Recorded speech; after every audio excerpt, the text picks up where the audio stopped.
Hello and welcome to the knowledge source. तो आज के इस सेशन में हम डिस्कस करेंगे बैड बैंक क्या है। तो बैड बैंक जो ये है स्पेशली अभी लाइमलाइट में आया है क्योंकि अभी डिफरेंट इकोनॉमिस्ट ने स्पेशली अगर रघुराम राजन जी ने जो फॉर्मर आरबीआई गवर्नर है उन्होंने कहा है कि जो अभी स्ट्रेस्ड सिचुएशन जो बैंकिंग सेक्टर इंडियन इकोनॉमी में भी प्रॉब्लम्स है, चाहे वो bank twin balance sheet problem हो या फिर लोन डिफॉल्टिंग की जो केसेस वो बढ़ रही हैं।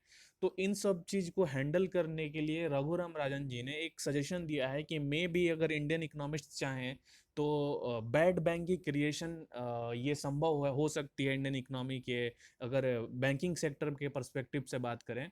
तो इस सेशन में हम जानेंगे कि बैड बैंक क्या है, इसमें गवर्नमेंट का सजेशंस हैं या उनकी जो पॉइंट ऑफ व्यू है, आरबीआई की क्या पॉइंट ऑफ व्यू है और इसके अल्टरनेटिव क्या हो सकते हैं। तो चलिए स्टार्ट करते हैं।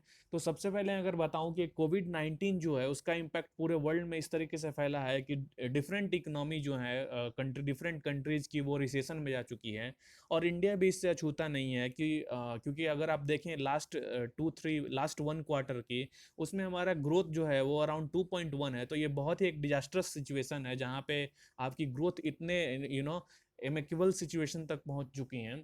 तो सेवरल जैसा कि कोविड 19 के मद्देनजर रखते हुए सेवरल इकोनॉमिस्ट ने और डिफरेंट एजेंसीज ने ये प्रोजेक्शन किया है कि जो स्ट्रेस्ड सिचुएशन है, जो 18% ऑफ एनपीए हो इंडियन इकोनॉमी में बैंकिंग सेक्टर में, वो 11% से 18% पहुंच सकता है ये कोविड 19 पेंडेमिक के चलते। ठीक है। तो इसको ये टैकल करने के लिए बैंकिंग इंडस्ट्री में डिफरेंट प्रपोजल्स आया है डिफरेंट इकोनॉमिस्ट से, और उन्होंने बहुत सारे इकोनॉमिस्ट ने यहाँ तक प्रपोजल दिया है कि बैड बैंक का क्रिएशन हो पाए। तो इसमें हम जानेंगे कि सबसे पहले जानने लायक है कि बैड बैंक होता क्या है। ठीक है। तो अगर मैं बात करूं कि बैड बैंक जो होता है वो बाई करता है या खरीदता है bad loans of other liquidating other other banks. So अगर मैं आपको सीधे शब्दों में, ये सिंपल शब्दों में बताऊं कि जो भी बैंक्स अगर उनकी जो प्रॉब्लम्स हैं, उनकी जो लोन डिफॉल्टिंग की केस ज़्यादा है, तो उसको ये कोप अप करने के लिए एक बैड बैंक बनाया जाएगा जहां पे जो भी उनकी ट्विन बैलेंस शीट होती है उसको क्लियर करने के लिए ये बैड बैंक में ये ट्रांसफर कर दिया जाएगा। उनकी जो जो भी बैलेंस शीट, उनकी जो प्रॉब्लम हुई है या फिर उनकी जो लोन डिफॉल्ट्स हुई हैं, तो वो सब क्लियर करके इस बैड बैंक में दे दिया जाएगा। इससे क्या होगा कि जो उसकी दो जो ये बैंक फेस कर रहा था ये सब प्रॉब्लम्स, उसकी जो शेयर्स की वैल्यूज है वो इंक्रीज हो जाएंगी। गवर्नमेंट उसमें कुछ पैसे इन्फ्यूज करेगा तो उसके उसके उसके शेयर्स बढ़ सकते हैं, तो फिर वो बैंक शायद फिर से ट्रैक पे आ सकता है। तो बेसिक आइडिया ये है कि एक बैड बैंक हम नेम देंगे, ऐसा ऐसा होगा। इससे फायदा ये होगा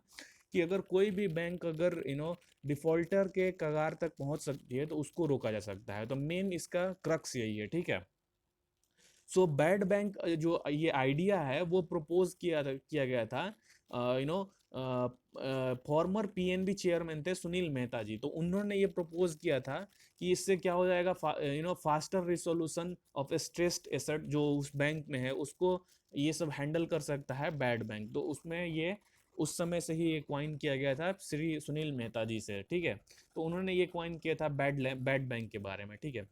सो इससे क्या होगा कि जो भी एक्सपेक्टेड अभी एनपीए जो, क्योंकि प्रॉब्लम इतना इंक्रीज हो चुका है, अगर और ये एक्सपेक्ट किया जा रहा है कि अभी रिसेंट 11 से 18% तक आगे जा सकता है, तो ये अभी एक्सपेक्टेड लाइन पे है।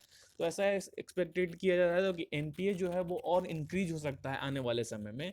और ये कोविड 19 का जो इम्पैक्ट है उससे अगर हम कुछ मॉनेटरी वैल्यूज में देखें तो 1 करोड़ 67 लाख ये जो वैल्यूज है करोड़ ऑफ डेप्ट फ्रॉम 500 डेप्ट हैवी प्राइवेट सेक्टर। तो ऐसा माना जा रहा है कि जो 500 हैवी 500 हैवी प्राइवेट सेक्टर्स हैं वो 1 करोड़ 67 लाख ये डेप्ट अभी आगे आने वाले समय में डिफरेंट बैंक्स इसको और इंक्रीज कर सकते हैं। तो ये बहुत ही एक वरिंग सिचुएशन है इंडियन बैंकिंग सेक्टर और इंडियन इकोनॉमी के लिए। ठीक है।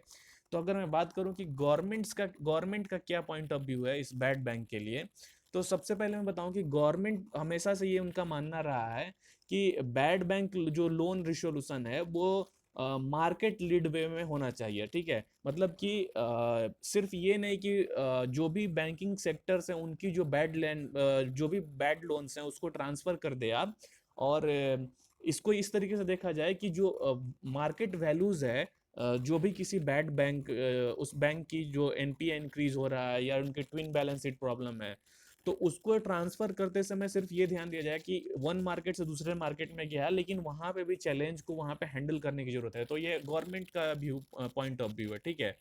सो गवर्नमेंट जो है वो हमेशा से ही आप अगर आप देखें कि डिफरेंट जो पब्लिक सेक्टर बैंक है उसमें कैपिटल इन्फ्यूजन करते रहता है। और रिसेंटली अभी बहुत सारे बैंकों में उनको रिवाइव करने के लिए गवर्नमेंट ने अभी किया है, बहुत सारे पीएसयूज में कुछ फंड्स उन्होंने इन्फ्यूज किया है ताकि उसको और रिवाइव किया जा सके, ठीक है।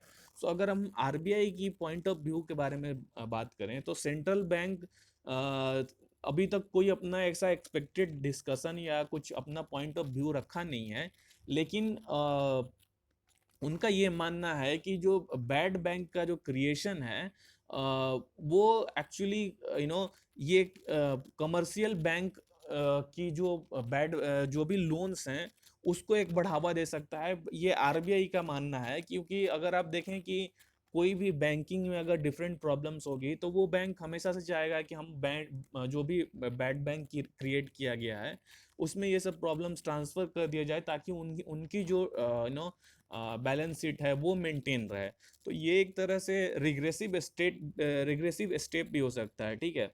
सो जैसा मैंने आपको बताया कि farmer RBI governor Raghuram Rajan, उन्होंने एक तरह से पहले उन्होंने अपोज किया था, उन्होंने कहा था कि बैड बैंक का जो क्रिएशन है वो कुछ हद तक सही है, लेकिन अभी उनका स्टेटमेंट ये आया है कि उन्होंने ये अपोज कर रहे हैं इस आइडिया को, और उन्होंने कहा है कि सिर्फ जो ये एक आप ट्रांसफर कर रहे हैं मैकेनिज्म की, इस बैंक में जो भी प्रॉब्लम्स हैं, आप एक बैंक क्रिएट किया बैड बैंक के नाम से और वहां पे आपने कोई भी प्रॉब्लम ट्रांसफर कर दिया, तो इससे थ्रू आउट जो इकोनॉमी की प्रॉब्लम है वो सॉल्व नहीं होगी। हाँ, लेकिन आप अपने आप को ये बोल सकते हैं कि उस बैंक की जो मार्केट में शेयर्स हैं या उसकी उसमें उसमें कुछ हद तक या बहुत हद तक जो भी शेयर्स हैं उसकी वैल्यूज इंक्रीज हो सकती हैं, बट उससे पूरी जो इकोनॉमी की जो आपको चीज़ों को आपको हैंडल करनी है वो उससे उस हद तक वो क्रंच सिचुएशन से बाहर नहीं निकल पाएंगे।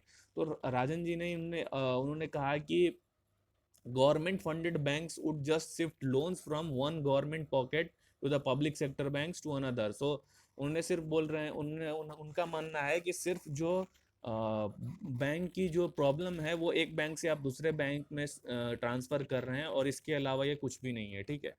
सो अब क्वेश्चन आता है कि क्या ये अल्टरनेटिव है कुछ बैड बैंक का। तो दो मॉडल एक्चुअली डिफरेंट इकोनॉमिस्ट का ये मानना है कि बैड बैंक का हो सकता है, जिसमें पहला जो मॉडल है वो प्राइवेट एसेट मैनेजमेंट कंपनी है, पीएमसी जिसको बोलते हैं हम। उस वो क्या करेगा कि ये जो सेक्टर है वेयर स्ट्रेस सिचुएशन वो वहाँ पे एराइज हो रहा है, तो वो एसेट्स जो है उनकी वो उनकी इकोनॉमिक वैल्यू को कुछ हद तक वो इंक्रीज कर देगा, ठीक है।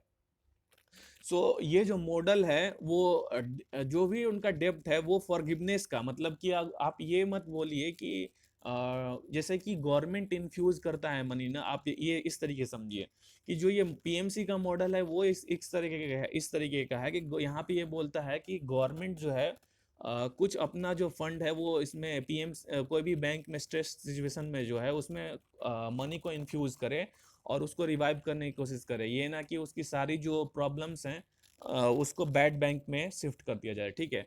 और जो सेकेंड मॉडल है उसको हम बोलते हैं नेशनल एसेट